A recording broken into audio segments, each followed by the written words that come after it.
ناظرین و سامعین، السلام علیکم ورحمۃ اللہ وبرکاتہ۔ آج 8واں روزہ ہے اور میں آپ کی خدمت میں 8ویں پارے کے مضامین کا خلاصہ پیش کروں گا۔ اس پارے میں اللہ تعالیٰ نے بعض متعین اوامر و نواہی سے ہمیں آگاہ کیا ہے۔ جو بعض اوامر ہیں ان میں سے ایک یہ ہے کہ ماں باپ کے ساتھ اچھا سلوک کرو،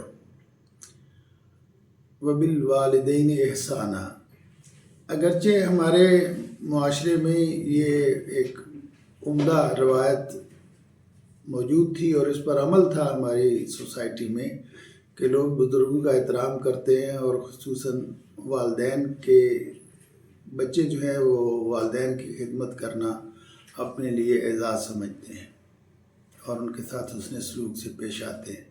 لیکن بدقسمتی سے عملی حالت یہ ہے کہ جب سے مغربی تہذیب کے برے اثرات ہماری سوسائٹی میں آئے ہیں تو تب سے لوگ جو ہیں جو بعض بد نصیب ہیں وہ اپنے والدین کا احترام نہیں کرتے، ان کو ساتھ نہیں رکھتے، اور مغرب ہی کے پیٹرن پر یہاں بھی اولڈ ہاؤسز بننا شروع ہو گئے ہیں، اور کئی بدبخت جو ہیں وہ اپنے بوڑھے ماں باپ کو جا کے اولڈ ہاؤس میں چھوڑ آتے ہیں۔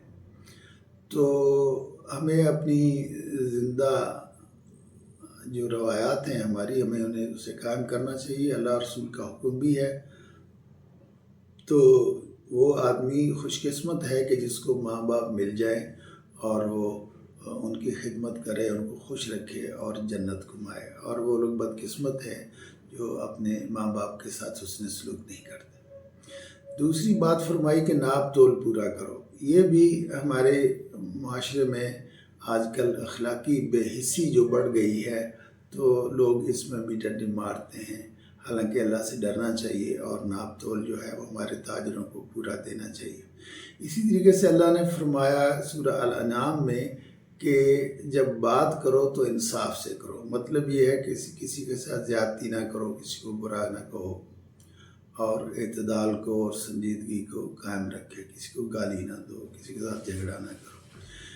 پھر فرمایا کہ اللہ تعالیٰ کے عہد کو پورا کرو۔ اللہ تعالیٰ کے عہد ساتھ جو عہد ہے، ہم نے جب ہم لا الہ الا اللہ پڑھتے ہیں تو اس سے یہی بات ثابت ہوتی ہے کہ ہم نے یہ اللہ سے وعدہ کیا ہے کہ ہم اس کے علاوہ کسی کی عبادت نہیں کریں گے۔ ایاک نعبد و ایاک نستعین، صرف آپ ہی کی عبادت کریں گے اور صرف آپ ہی سے مدد چاہیں گے۔ تو اللہ تعالیٰ کے ساتھ ہم نے ابد ہونے کا جو وعدہ کیا ہے ہمیں اس کو پورا کرنا چاہیے اور شرک سے باز آ جانا چاہیے۔ اگلی بات یہ فرمائی کہ صراط مستقیم کی اتباع کرو۔ تو ہمیں صراط مستقیم صرف وہ ہے جو اللہ اس کے رسول نے بتائی ہے، اور باقی ساری راستے جو ہیں وہ ہمیں گمراہ کرنے والے ہیں۔ تو ہمیں اللہ اور رسول کے راستے پر چلنا چاہیے اور اس کے برعکس نہیں کرنا چاہیے۔ اسی طریقے سے اللہ تعالیٰ نے بعض نواہی سے ہمیں سرفراز فرمایا ہے اور گن کر بتایا ہے تعین کے ساتھ کہ یہ اور یہ کام نہ کرو۔ اس میں سب سے پہلے فرمایا کہ اللہ تعالیٰ کے ساتھ کسی کو شریک نہ کرو۔ شرک بہت بڑا گناہ ہے، اور جیسا کہ آپ جانتے ہیں کہ اللہ تعالیٰ نے فرمایا ہے کہ میں سارے گناہ معاف کر دوں گا، تو شرک معاف نہیں کروں گا۔ تو ہمیں شرک سے بچنا چاہیے، اور جتنی انبیاء کا اور بزرگوں کا جو مقام ہے وہ تسلیم شدہ ہے، اسے تسلیم کرنا چاہیے، لیکن ان کے ساتھ ان کو اللہ کی صفات کے ساتھ متصف نہیں کرنا چاہیے۔ تو جو چیزیں اللہ کے ساتھ متصف ہیں، مثلا اولاد جو ہے وہ اللہ ہی دیتا ہے۔ مجھے اچھی طرح یاد ہے، میں انٹر کامرس میں پڑھتا تھا جیلم میں، تو ہمارا جو کالج تھا اس کے قریب ایک مزار تھا، جس کو اولاد نہیں ہوتی تھی وہ بے اولاد جوڑے وہاں آتے تھے اور ایک جان کا نذرانہ پیش کرتے تھے۔ اکثر لوگ مرغ لاتے تھے اور بعض بکریاں اور بھیڑیں بھی لاتے تھے۔ مطلب یہ کہ یہ اب ایک فضول حرکت ہے کہ اولاد دینا اللہ کا کام ہے تو اللہ ہی سے مانگنی چاہیے، اس میں کسی اور کو شریک نہ کرنا چاہیے۔ ظاہر قرآن مجید میں یہ صراحت کے ساتھ ہے کہ یہ جو جتنے شریک ہیں یہ جھوٹ ہیں، اور اللہ کی صفات میں کوئی شریک نہیں ہے۔ اولاد اللہ ہی دے سکتا ہے، کوئی بندہ تو نہیں دے سکتا۔ ہاں دعا کی جا سکتی ہے اور نیک لوگوں بزرگوں سے دعا کروانی چاہیے۔ اگلی بات فرمائی کہ ولا تقتلوا اولادکم من املاق، مفلسی کے ڈر سے اپنی اولاد کو قتل نہ کرو۔ یہ جو ہمارے ہاں یہودیوں نے یہ فیملی پلاننگ کا ڈپارٹمنٹ کھول رکھا ہے، اس کے وہ پیسے بھی دیتے ہیں آپ کو اور آپ کی مسلمانوں کی آبادی کم کرنے کی بھی کوشش کرتے ہیں۔ تو آپ کے ہاں جو بہبود آبادی کے نام سے جو فیملی پلاننگ کا ادارہ ہے، اچھا ان کے اپنے ہاں کیفیت یہ ہے کہ ان کی عورتیں بچے پیدا نہیں کرنا چاہتی، اور سارے جتنے یورپی ممالک ہیں وہاں بچے کم پیدا ہو رہے ہیں اور عورتیں بچے پیدا نہیں کرنا چاہتی، اور بوڑھوں کی تعداد زیادہ ہو گئی ہے۔ جاپان میں بوڑھوں کی تعداد بہت زیادہ ہے، جرمنی میں بوڑھوں کی تعداد اتنی ہے کہ وہ پریشان ہیں، اور مسلمانوں کو یہ یورپی ممالک بلاتے ہیں اپنے ہاں تو اسی لیے بلاتے ہیں کہ ان کے یہاں ورک فورس کی کمی ہے۔ تو ہمیں بھی چاہیے کہ ہم یہ اولاد کو کم کرنے کی جو کوشش کرتے ہیں یہ غلط ہے، اس لیے اولاد کم کرنا کہ آدمی اس کو کھلا نہیں سکے گا۔ آپ کو بھی کھلانے والا اللہ ہے اور آپ کی اولاد کو بھی۔ تو یہ ٹھیک ہے کہ اپنی معاشی حالت کو بہتر کرنے کی کوشش کرنی چاہیے، لیکن اس کا مطلب یہ نہیں ہے کہ ہم اولاد کو قتل کریں، اور خاص طور پر جو عورتیں اسقاط حمل کرتی ہیں وہ تو بہت ہی برا فعل ہے اور اس سے بچنے کی کوشش کرنی چاہیے۔ بلکہ میں تو یہ کہتا ہوں کہ اولاد کی اچھی تربیت نہ کرنا بھی دوسرے لفظوں میں ان کا قتل ہی ہے، اس لیے کہ اللہ تعالیٰ کا حکم یہ ہے کہ قوا انفسکم واہلیکم نارا، کہ اپنے آپ کو جہنم کی آگ سے بچاؤ اور اپنی اولاد کو بھی۔ تو آج تو میری اور آپ کی اور ہر والدین کی یہ ذمہ داری ہے کہ وہ اپنی اولاد کو جہنم کی آگ سے بچائے۔ اس کا کیا تقاضا ہے؟ اس کا تقاضا یہ ہے کہ ہم اپنی اولاد کی ایسی اچھی تربیت کرے کہ وہ کل کے اچھے مسلمان ثابت ہوں، دین پر عمل کرے اور آخرت میں اللہ کی خوشنودی حاصل کرے۔ اور جو لوگ خود بھی گناہوں میں مبتلا ہے اور اپنی اولاد کی بھی بری تربیت کرتے ہیں تو وہ بہت برا کرتے ہیں، اور اس لیے اولاد کا سب سے پہلا حق جو ہے وہ یہ ہے کہ ان کی ایسی تربیت کی جائے کہ وہ آگ سے بچ سکے۔ تو فرمایا کہ اولاد کو ناحق قتل نہ کرو۔ اگلی بات فرمائی کہ تم یتیموں کا مال نہ کھو۔ ظاہر ہے یتیموں کا مال جو ان کا گارڈین ہے اس کا کام یہ ہے کہ جب تک وہ بالغ نہ ہوں ان کے کام کا دھیان رکھے، اور اللہ تعالیٰ نے فرمایا کہ اسے چاہیے کہ وہ اس میں سے اگر وہ اپنے گھر اپنی روٹی کما رہا ہے اور خوشحال ہے تو اسے اس میں سے کوئی پیسہ نہیں لینا چاہیے، اور فرض کیجیے اگر وہ غریب ہے اور اسے کوئی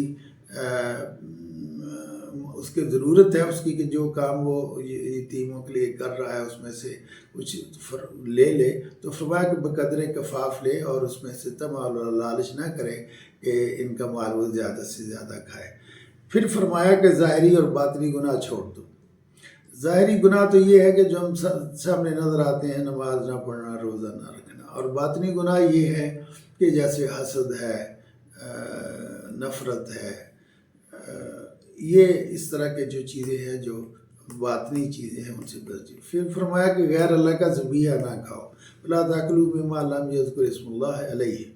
تو ہمارے ہاں عام طور پر اس کا اہتمام ہوتا ہے کہ ہم ذبح کر کے یہ چیزیں کھاتے ہیں، لیکن پھر بھی اس کا اہتمام کرنا چاہیے۔ بعض لوگ جو یہ مرغی ذبح کرنے والے ہیں وہ تکبیر نہیں پڑھتے ہیں، یا بعض لوگ جو ہیں امپورٹڈ مرغی کھا لیتے ہیں اور یہ نہیں دیکھتے کہ اس پر اللہ کا نام لیا گیا ہے کہ نہیں۔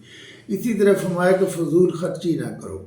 تو فضول خرچی جو ہے یہ بری بات ہے۔ اللہ تعالیٰ نے فرمایا کلوا واشربوا ولا تسرفوا، یعنی کھاؤ پیو اعتدال کے ساتھ جو حلال اللہ نے دیا ہے، اور اس میں اسراف نہ کرو۔ آپ دیکھتے ہیں ہمارے ہاں اخبار میں خبر آتی ہے کہ ڈالر پھینکے جا رہے ہیں جی شادی پہ، ہاں جی، اور کئی کھانے دیے جا رہے ہیں بوفے سٹائل، اور شادی کی رسموں پہ لاکھوں کروڑوں لگا دیے جاتے ہیں۔ تو یہ فضول خرچی ہے۔ تو فضول خرچی نہیں کرنی چاہیے، اپنی ضرورت کے تحت جو ہے آدمی کو خرچ کرنا چاہیے۔ اسی طریقے سے اس بارے میں دو اہم سیاسی اصول بیان کیے گئے ہیں۔ ایک تو یہ ہے کہ اللہ تعالیٰ نے فرمایا کہ تم ایک دوسرے پر بما کانوا یکسبون، تو عوام ایسے جیسے عوام ہوتے ہیں ویسے ہی حکمران ہوتے ہیں۔ تو اردو میں محاورہ ہے جیسی روح ویسے فرشتے، مطلب یہ ہے کہ اور پنجابی کا محاورہ ہے کہ جو جیسے کھانے والے ہیں جیسے ذبح کرنے والے ہیں، تو مطلب یہ ہے کہ اگر ہم چاہتے ہیں کہ حکمران عادل ہوں تو ضروری ہے کہ عوام بھی ایسے ہوں جو ان کو عدل پر قائم رکھیں اور خود بھی عدل پر قائم ہوں۔ تو نبی کریم صلی اللہ علیہ وسلم کی حدیث ہے کہ اگر تم نافرمان ہو جاؤ گے تو اللہ تم پر ظالم حاکم مسلط کر دے گا۔ تو آج ہم جب یہ کہتے ہیں کہ ہمارے حکمران برے ہیں اور ایک سے ایک برا آتا ہے، خواہ فوجی ہو خواہ سیاسی ہو، اور ان کو عوام کی کوئی پرواہ نہیں ہے، لوگ مہنگائی سے مر رہے ہیں اور کوئی جتنی اخلاقی قدریں ہیں وہ مٹ رہی ہیں، اور مہنگائی سے لوگوں کا برا حال ہے، اور جو بھی مسائل ہیں تو ہم حکمرانوں کو دوش دیتے ہیں، لیکن ہمیں یہ بھی دیکھنا چاہیے کہ اس کے قصوروار ہم بھی ہیں۔ ان کو ووٹ کون دیتا ہے؟ اگر آپ لوگ ووٹ نہ دینے جائیں، سارے مسلمان گھر بیٹھ جائیں، تو میں دیکھتا ہوں کہ وہ ان کو کیسے کامیاب ہوتے ہیں۔ اگر پھر وہ مسلط ہو جائیں گے تو الگ بات ہے، لیکن ہمیں اپنا کام کرنا چاہیے۔ اسی طریقے سے جو جماعتیں سیاسی جدوجہد کر رہی ہیں اور دین نافذ کرنا چاہتی ہیں، شریعت کا نفاذ چاہتی ہیں، تو وہ ممکن نہیں ہے جب تک عوام کو بھی اسلام پسند نہ ہو، عوام بھی دین پر عمل کرنے والے نہ ہوں۔ تو اس لیے قرآن کے اس اصول کا مطلب یہ ہے کہ عوام کو بھی اچھا ہونا چاہیے، نیک اور پرہیزگار ہونا چاہیے، تاکہ ان کے حکمران بھی نیک اور اچھے اور عادل اور ان کا خیال کرنے والا ہوں۔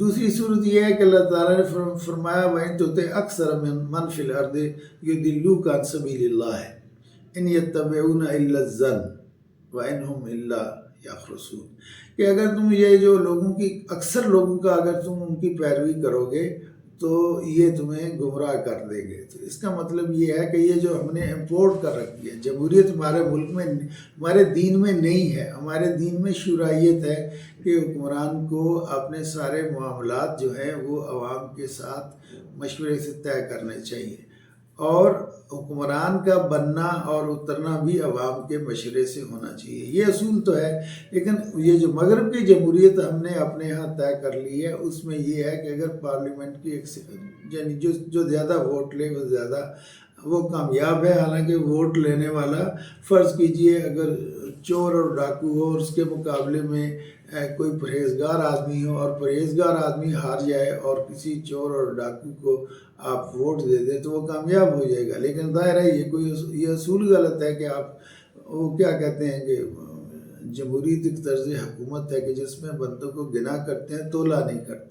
تو اسلام تو تولتا ہے، وہ تو کہتا ہے کہ آپ میں سے بہتر وہ ہے جو زیادہ متقی ہے، اور کثرت جو ہے وہ کوئی حق و باطل کا معیار نہیں ہے۔ یہ تو صرف ایک جھگڑے نمٹانے کی ایک صورت ہے کہ کوئی کام ہوا ہو تو اس میں اگر فریقین میں یا کچھ فریقوں میں اختلاف ہو تو آپ یہ طے کر سکتے ہیں کہ ہم چلیے جس طرف لوگ زیادہ ہیں ہم اس پر عمل کر لیتے ہیں، لیکن ساری امت مسلمہ بھی اکٹھی ہو جائے اور وہ کہے کہ ہم نے روزہ نہیں رکھنا، تو ظاہر ہے روزہ جو ہے وہ روزے کا حکم اس سے باطل نہیں ہو جاتا۔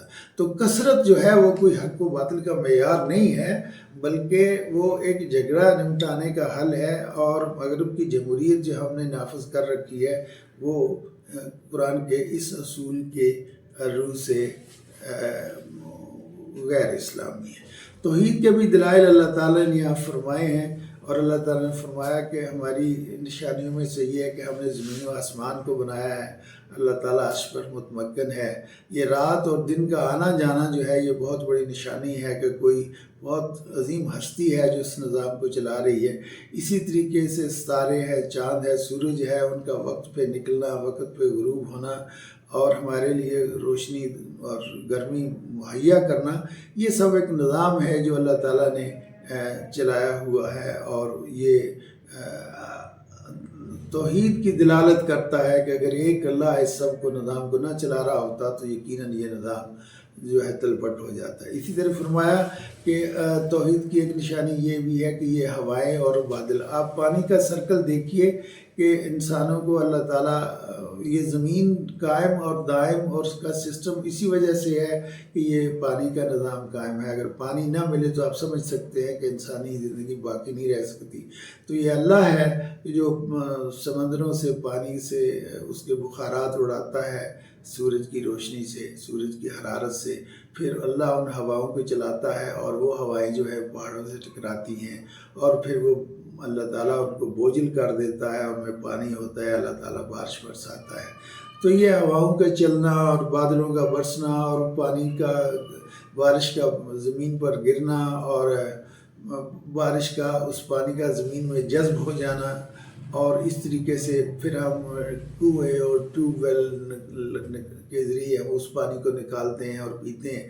تو یہ سارا نظام جو ہے یہ اللہ تعالیٰ کے حکم اور حکمت کی وجہ سے چل رہا ہے. اسی طرح فرمایا کہ اللہ تعالیٰ کی ایک اور حکمت یہ ہے کہ اس نے نباتات پیدا کیے. ہم دیکھتے ہیں کہ زمین خشک پڑی ہوتی ہے، لیکن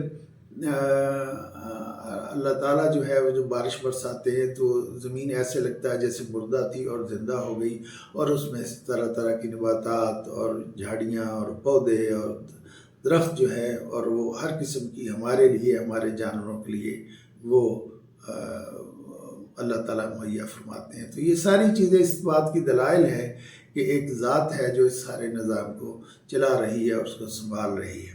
اللہ تعالیٰ نے فرمایا کہ مشرکین کی بعض عادتیں ایسی ہیں جو کہ بہت بری ہیں. ایک تو اللہ تعالیٰ نے یہ فرمایا کہ یہ لوگ یہ کہتے ہیں کہ جب ذبح کرتے ہیں تو کہتے ہیں کہ اس میں چوپایوں کا بھی حصہ ہے، اللہ کا حصہ بھی ہے اور جو انہوں نے اللہ کے شریک بنا رکھے ہیں ان کا حصہ بھی ہے.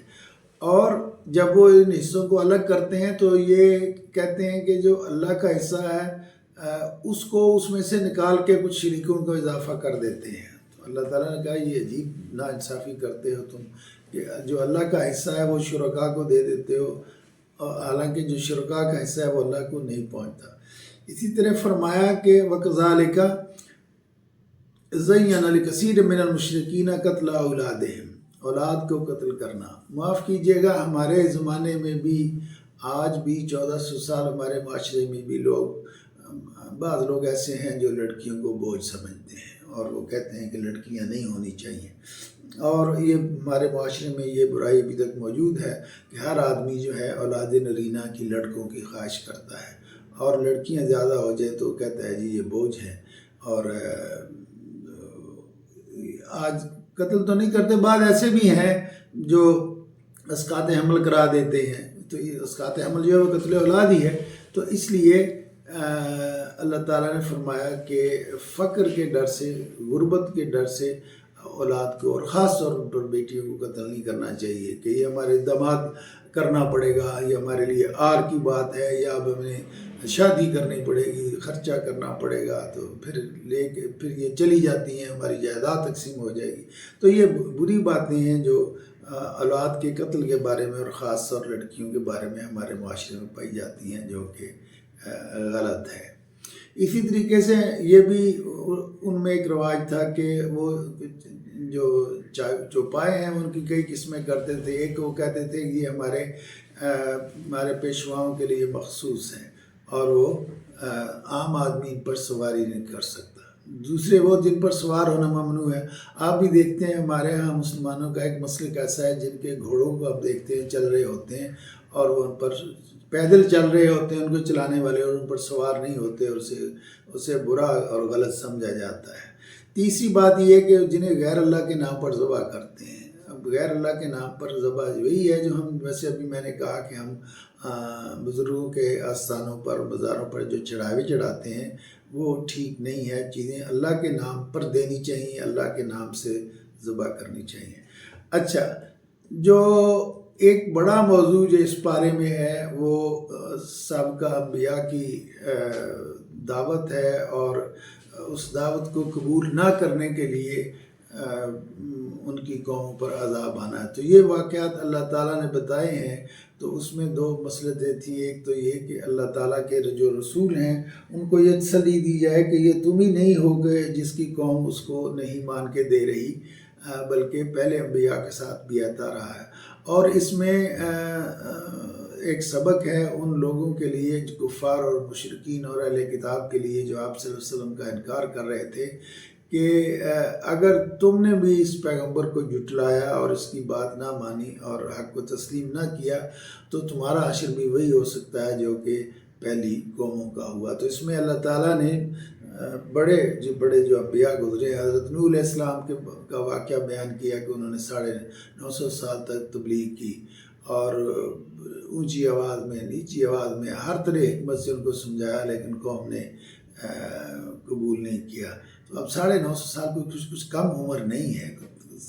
دیکھ لیجئے کتنی بڑی مدت ہے، اور پیغمبر جو ہے وہ اتنا عرصہ تک ان کو سمجھاتے رہے. تو تنگ آ کے انہوں نے بددعا کی کہ اللہ تعالیٰ ان کو آپ ہی سنبھالیں. تو شدید طوفان آیا بارش کا، جس کی وجہ سے ہر چیز ڈوب گئی اور کوئی نہ بچا سوائے ان لوگوں کے جو حضرت نوح علیہ السلام کی اس کشتی میں سوار ہو گئے تھے، اور وہ پہاڑ پر جا کے رکی تھی جو اللہ تعالیٰ کی رہنمائی میں انہوں نے تیار کی تھی. قوم نوح کے بعد قوم عاد آئی تھی. یہ تقریباً 2000 قبل مسیح کے لوگ ہیں جو یمن میں حضرموت میں رہتے تھے. اونچے لمبے طاقتور تھے، اور اللہ تعالیٰ نے فرمایا کہ اتنے طاقتور قوم کم ہی ہوئی ہے. تو اس میں وہ پتھر تراشتے تھے، ان کے گھر بناتے تھے اور ان کی بتوں کی پوجا کرتے تھے. اور جب انہوں نے مسلسل انکار کیا حضرت ہود علیہ السلام کا، تو بالآخر ان پر تیز اور تند آندھی کا طوفان آیا، اور جس سے وہ تباہ و برباد ہو گئے. اسی طرح حضرت صالح علیہ السلام جو تھے وہ عاد کے بعد قوم سمود پر پیغمبر کے طور پر بھیجے گئے تھے. یہ ان لوگوں کا علاقہ حجاز اور شام کے درمیان کا تھا، اور ان لوگوں نے مطالبہ کیا تو حضرت صالح کی دعا پر ایک پہاڑ سے اونٹی نکلی تھی. انہوں نے کہا کہ بھئی اس کا ایک دن مقرر ہے پینے کا اور تمہارے جانوروں کا دودھ کا، تو اس کو تم نے چھیڑنا نہیں ہے. تو لیکن ان بدبختوں نے اس اونٹنے کو قتل کر دیا. تو حضرت صالح علیہ السلام نے ان کو 3 دن کا الٹیمیٹم دیا، اور وہ شدید زلزلہ آیا اور ایک ہیبت ناک چیخ کے نتیجے میں پوری قوم جو تھی وہ تباہ و برباد ہو گئی. اسی طریقے سے اللہ تعالیٰ نے حضرت لوط کا ذکر کیا ہے کہ یہ حضرت ابراہیم کے بھتیجے تھے اور اردن کے شہر صدوم کے رہنے والے تھے. ان لوگوں کی بدبختی یہ تھی کہ جنس پرستی میں مبتلا تھے. تو یہ جنس پرستی بہت بڑا جرم ہے، بہت کبھی جرم ہے، اور جو قوم اس میں مبتلا ہو جاتی ہے اس میں صالح زندگی کا امکان ختم ہو جاتا ہے. تو حضرت لوط کے سمجھانے کے باوجود یہ قوم جو ہے یہ اپنی بری حرکتوں سے باز نہیں آئی، یہاں تک کہ اللہ تعالیٰ کے حکم سے ان پر پتھروں کی بارش کی گئی اور ان کی بستیاں الٹ دی گئیں. تو آج بھی ڈیڈ سی میں ہم ان حالات کو دیکھتے ہیں، سمجھ سکتے ہیں کہ کیا حالات ہوئے لوگ ہیں. اسی طریقے سے حضرت شعیب کا واقعہ ہے جو کہ بعد میں اگلے پارے میں جس کی تفسیر آ رہی ہے. اچھا، اس پارے میں جنت اور جہنم کے بارے میں بھی ذکر ہے، اور اہل جنت اور جہنم میں گفتگو اس میں رپورٹ ہوئی ہے. اور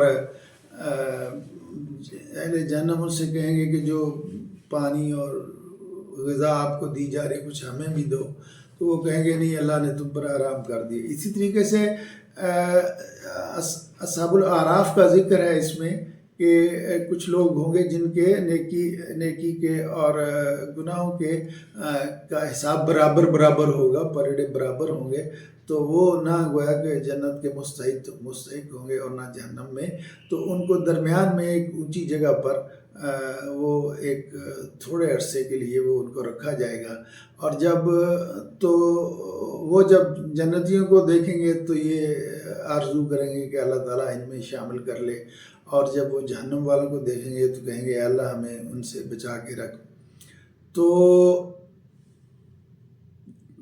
ان جہنمیوں کو اعراف والے بھی کہیں گے کہ تم جو کچھ کرتے تھے اور جو تم سوچتے تھے وہ تو تمہیں پورا ہوتا نظر نہیں آتا. تو پھر ما اغنا عنکم جمعکم، تمہاری تمہاری ساری جمعیت تمہارے کام نہیں آئی، وما کنتم تستکبرون، اور جو تم فخر کرتے تھے دنیا میں اپنے اقتدار کا اور اپنی خوشحالی کا، آج وہ تمہارے کام نہیں آیا۔ اللہ تعالیٰ نے فرمایا یہ واضح بات ہے کہ جو اللہ کی آیات کو جھٹلاتا ہے وہ جہنم کا اپنے آپ کو حقدار بنا لیتا ہے۔ ایک اور اہم بات یہ کہ اس میں اللہ تعالیٰ نے دعا کے آداب سکھائے ہیں۔ فرمایا ادعوا ربکم تضرعا وخفیہ انہ لا یحب المعتدین۔ اچھا، دعا جو ہے نا وہ پوری توجہ سے مانگنی چاہیے اور یکسوئی سے مانگنی چاہیے۔ اور ہمارے ایک بزرگ تھے، زندگی بھر وہ طائف میں رہے، غالباً پٹھان تھے، تو میں نے غالباً ایک دفعہ کسی کو کہا کہ یہ جماعت اسلامی میں واحد صوفی تھے۔ مطلب یہ ہے کہ ہر وقت ہاتھ میں تسبیح رکھتے تھے، مدینہ منورہ میں مولانا عبدالغفور مدنی کے مرید تھے، تو بہت نیک آدمی تھے، تہجد گزار تھے۔ تو ایک دفعہ دعا کی قبولیت کی بات ہو رہی تھی تو وہ کہنے لگے کہ دیکھو اللہ تعالیٰ کو منوانا آسان ہے۔ ہمیں لوگ حیران ہوئے کہ وہی کیا کہتے ہیں۔ کہنے لگے دیکھو اللہ سے اس طرح مانگو جس طرح بچہ ماں سے مانگتا ہے۔ اب بچہ روتا ہے، ایڑیاں رگڑتا ہے، ماں سے چمٹ جاتا ہے اور کہتا ہے یہ چیز لینی ہے مجھے لے کے دو، تمہارے پاس پیسے ہیں کہ نہیں ہے، میں نے یہ لینی ہے۔ تو وہ اتنا لاڈ کرتا ہے اپنی ٹافی لینے کے لیے یا اپنی کوئی چیز لینے کے لیے، اپنا کھلونا خریدنے کے لیے۔ وہ جس طرح ایک بچہ ضد کرتا ہے ماں کے ساتھ، اور اس طرح اگر تم اللہ سے، آپ بھی اللہ کے آگے رو، گڑ گڑاؤ اور تضرع کے ساتھ اور عاجزی کے ساتھ، تو دعا کا آداب یہ ہے کہ آدمی روئے اور گڑ گڑائے اور اپنے گناہوں کی معافی مانگے۔